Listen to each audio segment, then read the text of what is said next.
Good morning, everyone. Welcome to another forms class. Today, we are going over the 35F feasibility addendum and also the 35N, which is the neighborhood review contingency. So we are going to do those today. Only going to be about an hour, pretty quick, get through it all pretty fast, I'm assuming. Let me share my screen. All right, let me hide this. Come on. Oh, stop it. There we go. All right. Before we jump straight into the form, we got to look at what is the default. Look at the 25. Typically, 99% of the time when you're using the 35F, a feasibility study, it's going to be for vacant land.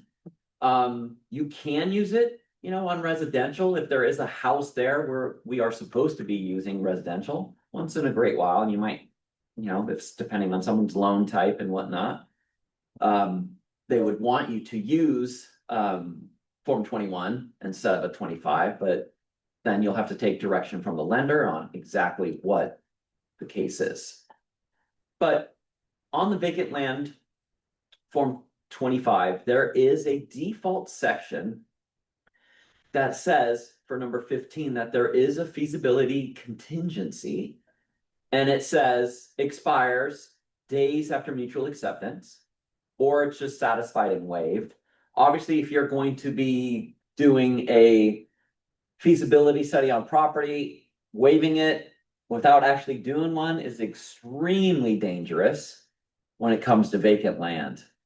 We really got to push our clients to go to the county and to the city, and to the planning and land services department to really do a full investigation of the property to make sure that they can do every single thing that they want to do with that property. So make sure that clients are doing that.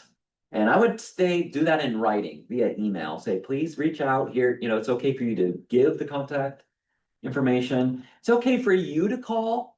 It's okay for you to even state, who you talk to. But I still, you better do that in writing. Say, this is who I talked to. They told me this, but you need to please verify that. You need to basically, I would handle it that way. So you're just CYA. Okay, so let's look and find other feasibility. Hold on. Where is? Let me hide that for a sec. Why is that not coming up? Looks like it's not coming. There we go.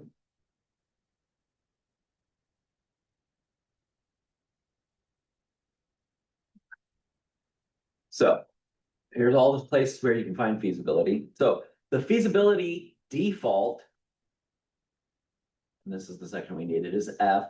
Unless satisfied or waived, buyer shall have the time period set forth in specific term number 15 to verify the suitability of the property for buyer's intended use, including whether the property can be platted, developed, and or built on now or in the future, and what it will cost to do so. Buyer should not rely on any oral statements concerning this made by seller, listing broker, or buyer broker. Buyer should inquire at the city or county and water, sewer, or other special districts in which the property is located.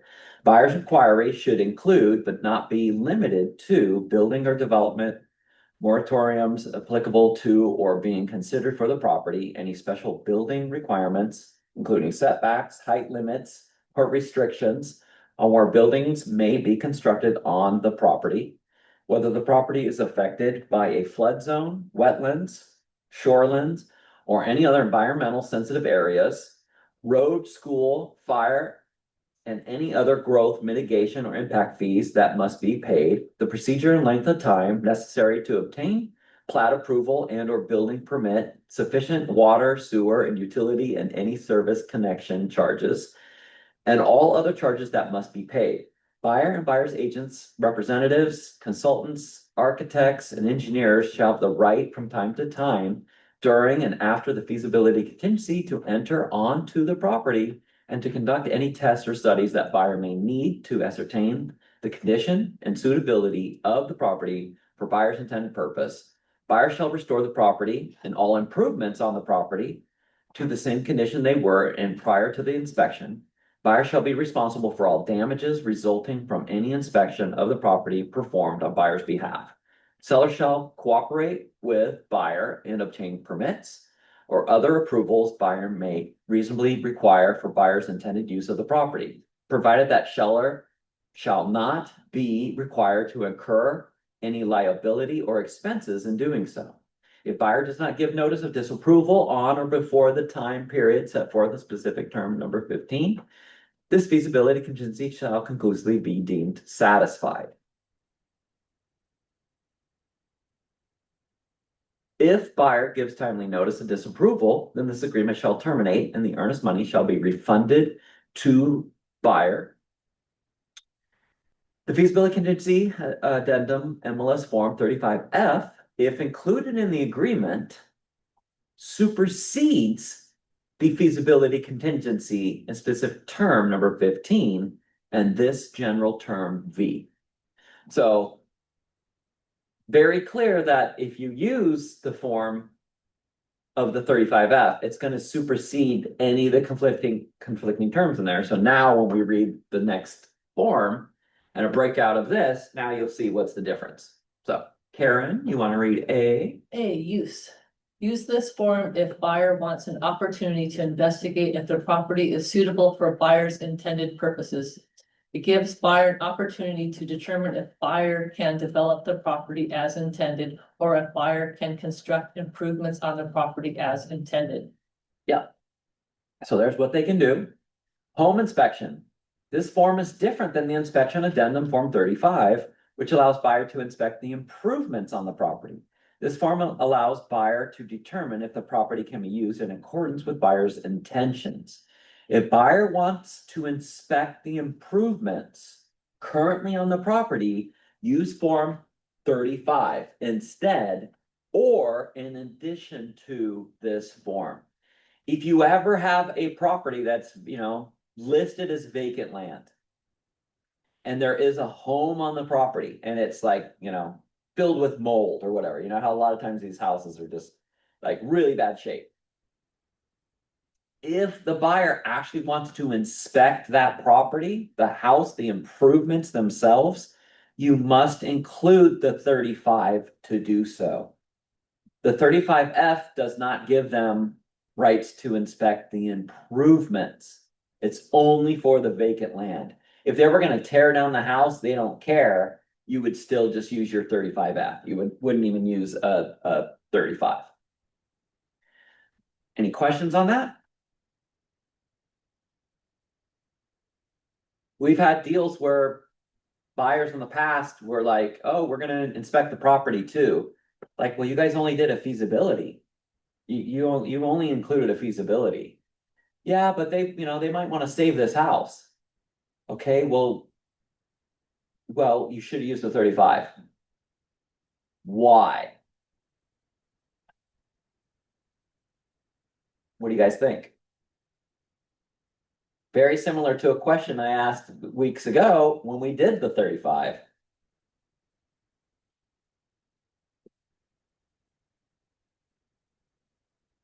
Jim or Chase, anybody? Kristen? Why would you not allow that? Listing brokers? Can you repeat the question, please? If the buyer broker wrote up the deal, and it doesn't matter even if they use the 21 or the 25, like, don't let that confuse you. And they included a 35F for feasibility, and there is a house there, and the house is pretty bad, it could potentially be remodeled or torn down. But they want to actually inspect the improved property. They want to inspect the house, but they did not include a 35. You as a listing broker, why would you not allow them to inspect the house without the 35? Because they didn't ask to in their contract. It doesn't offer our seller the protections that a 35 would. And what are those protections? That's exactly what I'm trying to make sure you guys remember. Well, like liability, if the inspector damages something that wasn't already damaged, Yep, then who is liable for that? yep. And if they find something that they don't like, I don't know, it just doesn't give our seller an opportunity to respond properly. Yeah, that too. That's another little key element I was gonna touch on later, but yeah, no, that's perfect. Good job. Yeah, ultimately, without the 35, we cannot allow someone to perform an inspection inside our seller's property. First and foremost, it's what if that home inspector falls through the ceiling, breaks his back? Who's the responsible party? There's no 35, so now it looks like now it's gonna be our seller's responsibility. See, there's no clear determination on who's responsible for what without that 35. So if your seller is okay with it, if you're in that type of situation, I think what you would have to do is amend your agreement and add the 35 to allow them to actually inspect the property. Because otherwise, you're putting all of that burden onto our seller and all the liability. All right. C, title contingency. This form is also different from the title contingency form 22T. Form 22T only allows buyer to object to matters in the preliminary commitment and title documents. If buyer is concerned about whether the property's view is protected or to what uses the property may be put, also include Form 35F in the offer. So yeah, Title 22T doesn't protect for any of those types of situations. If you're dealing with property, I think it's a really good idea, even if they have the preliminary in there, to include a 22T. It's just one of the kind of layered protections. I think I would just go ahead and do that. Seller cooperation. Under this form, seller must cooperate with buyer in obtaining permits or approvals for buyer's intended use of the property. But seller is not required to incur any liability or expenses in doing so. So very similar to what we read in F of Form 25.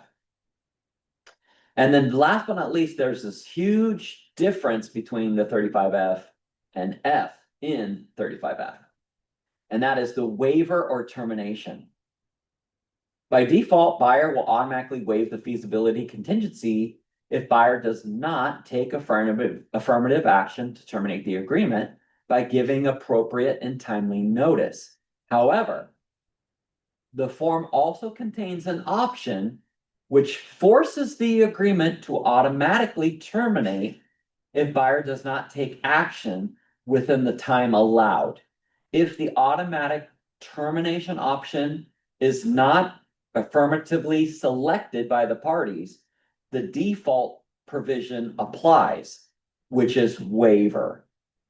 So this is very critical difference between why you would use a 35F and why we say you should use it. Does anybody know what this automatic waiver is very similar to? That's not a residential agreement. You guys know?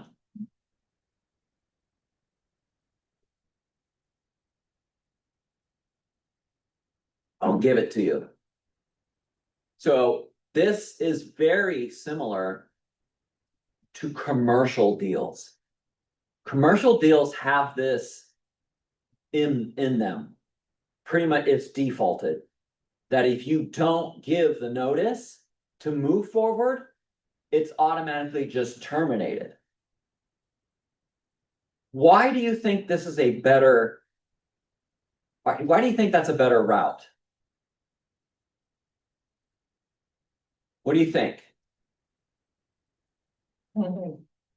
What's some reasons on why you would say this is a better way to do it?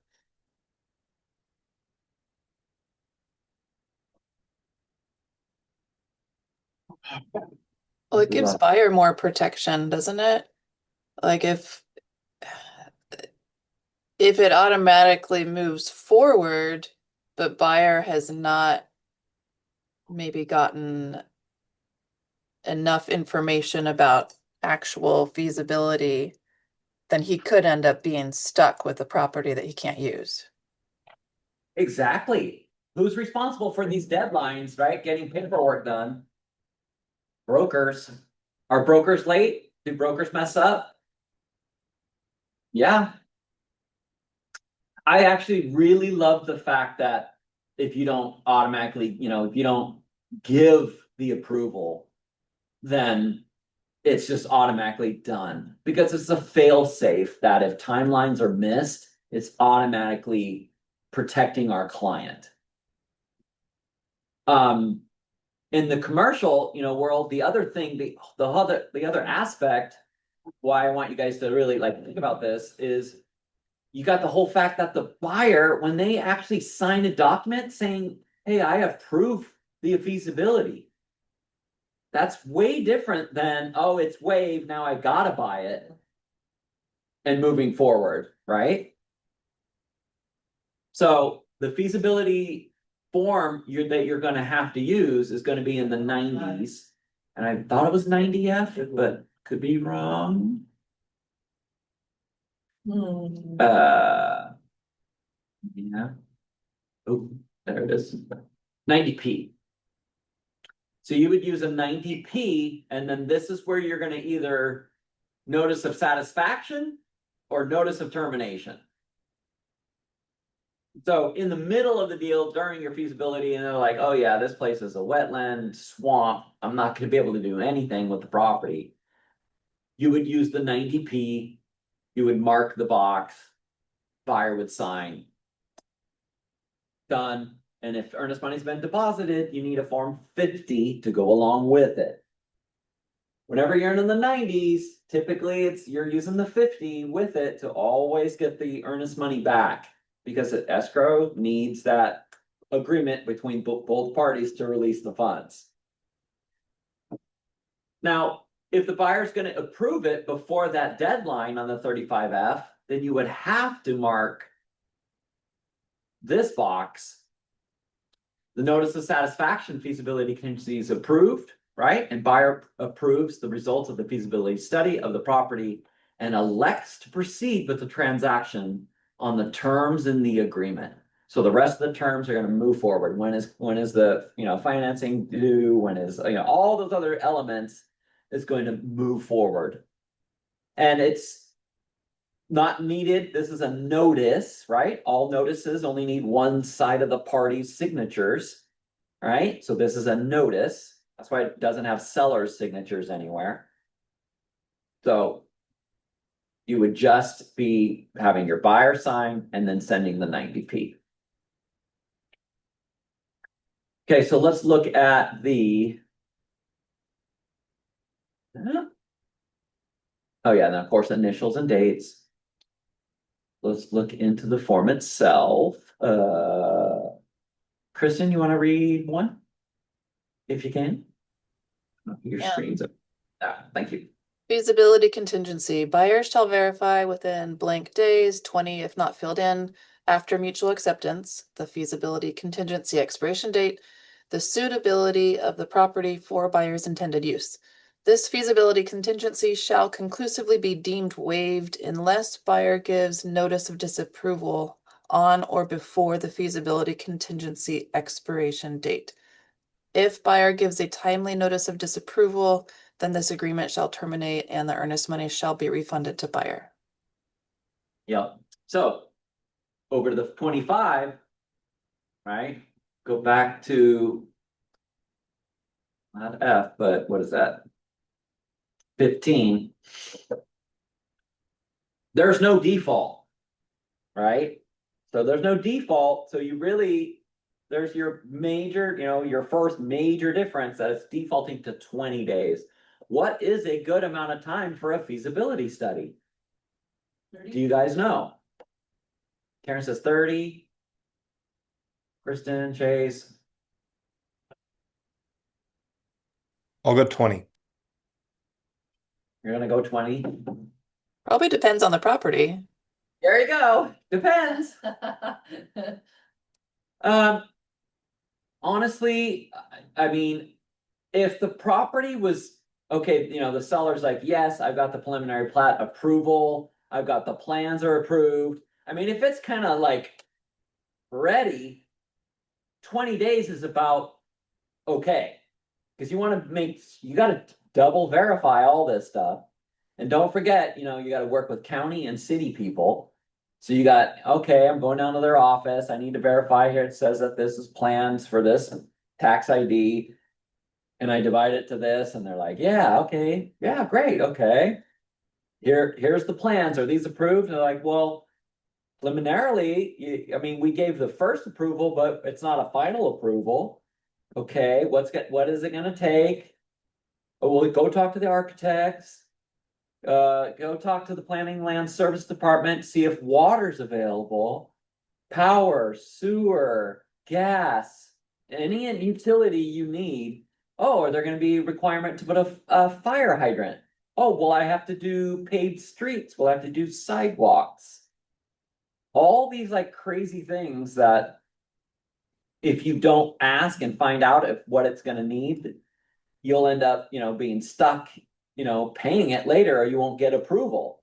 So 20 days is really a default, I think, if the place is like ready to go.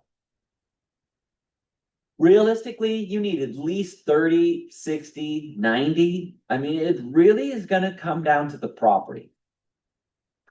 It's really, really difficult just to say automatically, but I think for most deals, 60 days, probably, if it's raw land, you might need 90.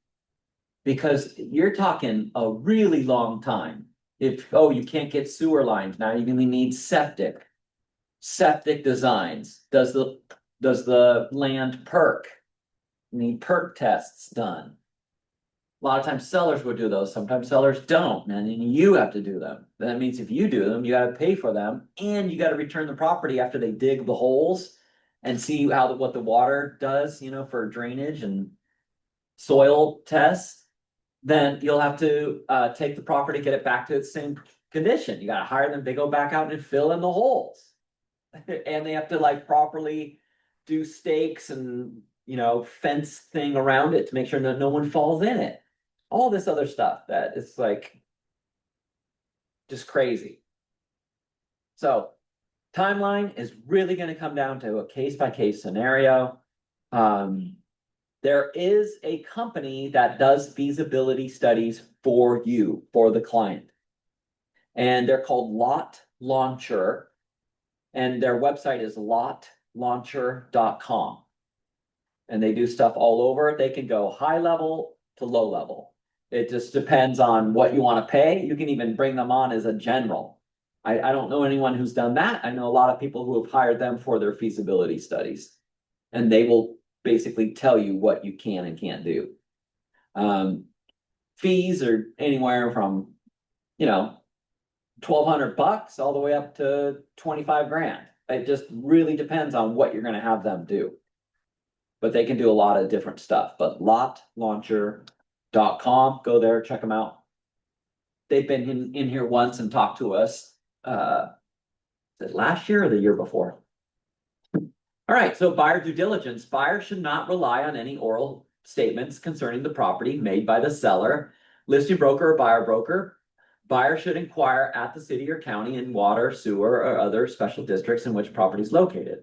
Buyer's inquiry shall include, but not be limited to, whether the property can be platted, developed, and or built on now or in the future, and the related costs, buildings, or development moratoria applicable to or being considered for the property. Any special building requirements, including setbacks, height limits, or restrictions on where buildings may be constructed on the property, whether the property is affected by a flood zone, wetlands, shorelands, or other environmental sensitive area, road, school, fire, and any other growth mitigation or impact fees that must be paid. The procedure and length of time necessary to obtain plat or approval and or building permit. Sufficient water, sewer, and utility and any services, connection charges. All other charges must be paid. So that, now they've separated these out, so when they're in F, they kind of combine these, but it's not in depth it's very close to the same amount of words, but this is definitely defined a little more. Here's the property access statement. This is pretty much the same. Buyer, buyer's agents, representatives, consultants, architects, and engineers shall have the right from time to time during the feasibility contingency to enter onto the property and to conduct any tests or studies that buyer may need to ascertain the condition and suitability of the property for buyer's intended purpose. Buyer shall restore the property and all improvements on the property to the same condition they were in prior to the inspection. Buyer shall be responsible for all damages resulting from any inspection of the property performed on buyer's behalf. Seller shall cooperate with buyer in obtaining permits or other approvals buyer may reasonably require for buyer's intended use of the property, provided that seller shall not be required to incur any liability or expense in doing so. And then last but not least is the agreement terminated if notice of satisfaction not timely provided. If checked, this agreement shall terminate and buyer shall receive a refund of the earnest money unless buyer gives notice to seller on or before the feasibility contingency expiration date that the property is suitable for buyer's intended purposes. Okay, so there's your fail safe. I would definitely suggest, every single deal doing vacant land, you include the 35F and you automatically are always going to check number 4 every single time to protect the client. And then again, feasibility timeline as far as how long you're going to have. It's a case by case scenario. You're just really going to have to figure out if this is raw, higher number, depending on what documents maybe the seller has, you could measure it by that. How much competition there is might determine on how much time you're giving here. But realistically, I don't see, being under 20 days, boy, you better have really verified that everything's done and it's ready to go and approved. Otherwise, this is gonna have to be higher than 20 days. All right, questions before we jump on? And then don't forget the 90P to either approve or to terminate. All right, neighborhood review addendum. Quite easy. This comes up from time to time. Maybe you don't even have a home inspection contingency, but buyer's not familiar with the area. You can use the neighborhood review addendum. Use this form when buyer would like to condition the agreement on the review of the neighborhood. Use this form for transactions in which the buyer elects not to conduct an inspection, or you do not need to use this form if you're using a Form 35 inspection addendum because 35 already contains a neighborhood review provision. So if you're in the situation where you are using the 35, then you don't need a 35N. If you're not having a 35, they're not doing an inspection, but they want to make sure that, the neighborhood's fine and that it's not too noisy or whatever. Maybe you're looking near SeaTac, want to see what the sound's really like. Then you can use that 35N. We can use this, but don't use both. Do not use both. If you have a buyer who is going to and you guys have these situations. I literally had this last week. Hey, I have a buyer. They're out of the country right now. They're on vacation, but this house came up in in the neighborhood they've been watching for over 2 years. They really want to go see it. And in fact, they kind of want me to just write it up. Like they looked at the photos and they love it, but they haven't seen it yet. Well, are they going to need an inspection? I think so. Okay, if they're going to need an inspection, then use the 35, but mark the neighborhood review. Well, can I just write language, Eric, to say that this is conditioned upon buyers viewing the property? What do you think my answer was?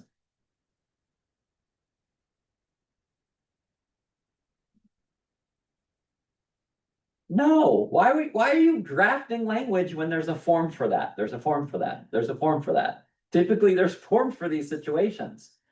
This is for the buyer to just go see the house later. It's the same kind of thing. You don't have to write language. You can use this. Or just mark the box in the 35 if you're gonna have it inspected. It's the same thing. Okay? Northwest MLS strongly advises licensees never to recommend that a buyer either one, waive a right to inspect the property, or two, purchase the property as is. If such a decision is made, it must be made by the buyer and only after the buyer has been advised to have an inspection performed. So neighborhood review.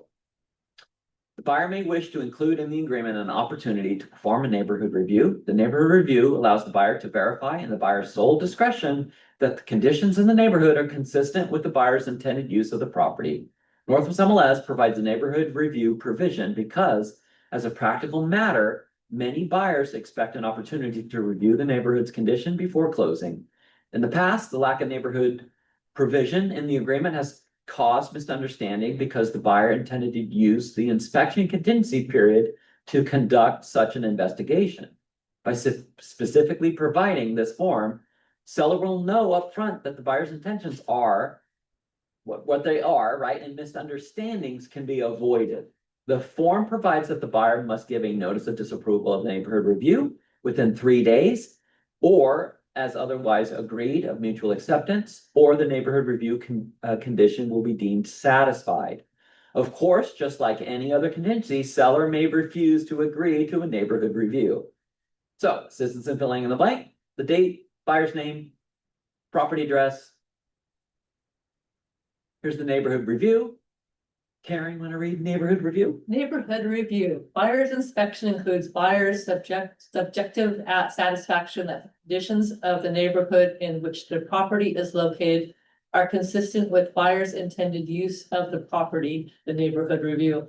The neighborhood review may include buyer's investigation of the school's proximity to bus lines, availability of shopping, traffic patterns, noise, parking, and an investigation of other neighborhood environmental and safety conditions the buyer may determine to be relevant in deciding to purchase a property. If buyer does not give notice of disapproval of the neighborhood review within blank days, 3 days if not filled in, of mutual acceptance of the agreement, then this neighborhood review condition shall conclusively be deemed satisfied or waived. If buyer gives a timely notice of disapproval, then this agreement shall terminate and the earnest money shall be refunded to buyer. All right, good job. So very, very clear that the buyer can just do anything. They can look at the whole neighborhood, whatever, it's very quick, easy, right? So now we need to do neighborhood review, which that one is, let's see if it's close in that one. Right here. So it's the 90M. This one is only a termination notice. There's not a satisfaction. Oops, wrong one. Not a satisfaction, box, which I kind of wish they did that. Again, it's always nice to get it in writing that they're satisfied with it, not that it's automatically being waived. So, using the 90M, notice of termination pursuant to neighborhood review. Buyer has conducted a neighborhood review. Buyer hereby gives notice that buyer disapproves the neighborhood review. Buyer hereby terminates the agreement and demands the return of the earnest money. So you would need a form what with this? You remember? Kristen? Chase? Form Jen? 50. 50. Yes. Oh, Always a 50. Not a 51. Whenever you see these wording, that it, about anything about terminates, about buyer terminating, and then buyer demands the return of the earnest money. So that's what you would file. Very quick and painless. It's exactly the same thing, as the 35, which we did just a couple weeks ago. Or a few weeks ago, actually.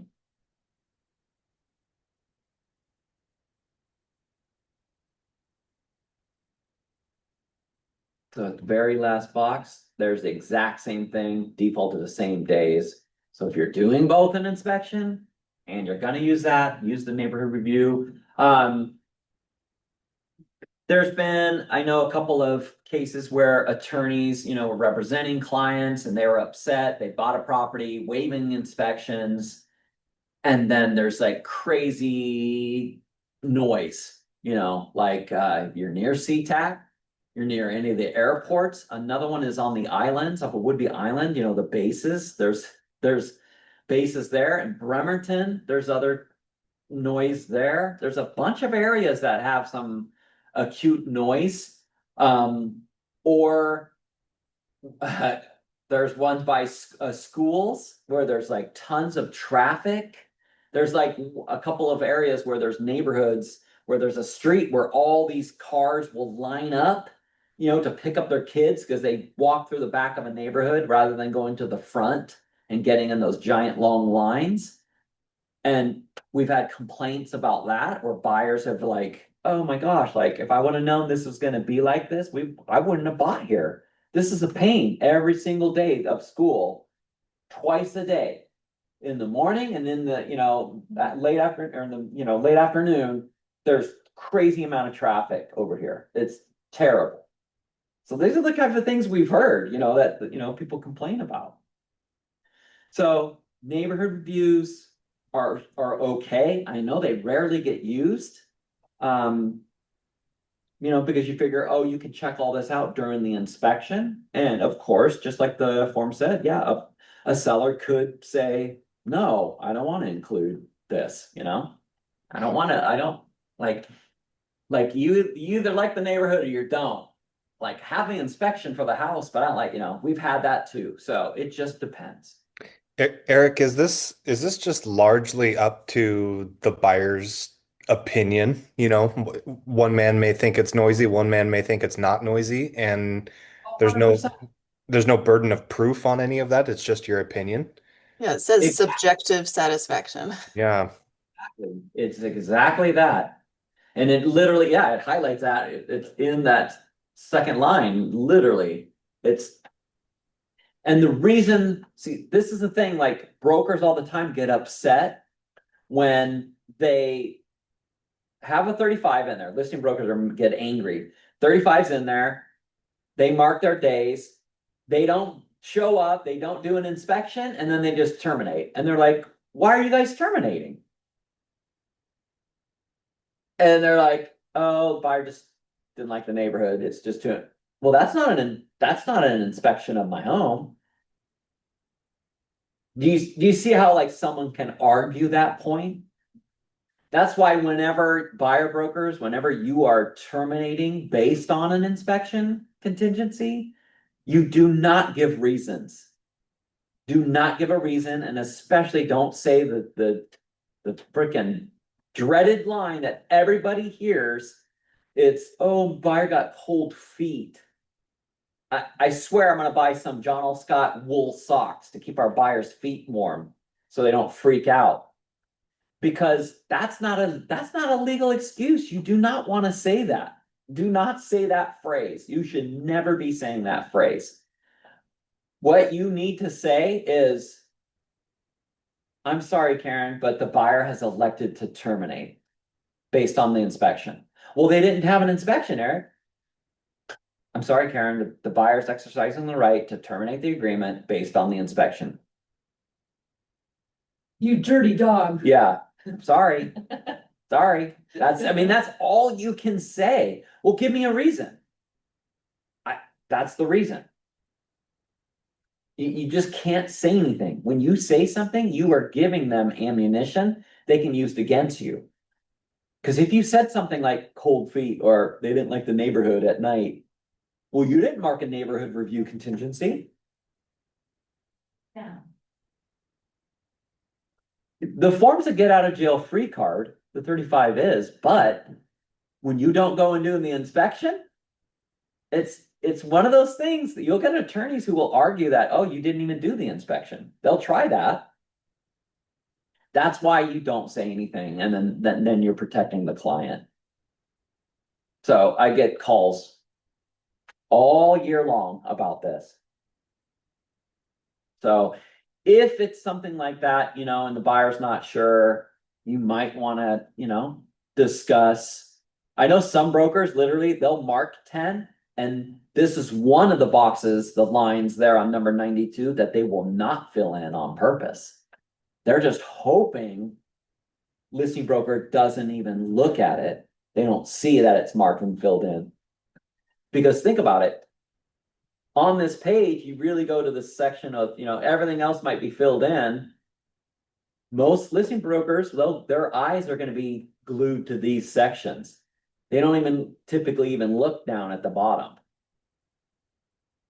So I guess that's okay. I don't mind you guys doing that, but it is a strategy that you potentially could use.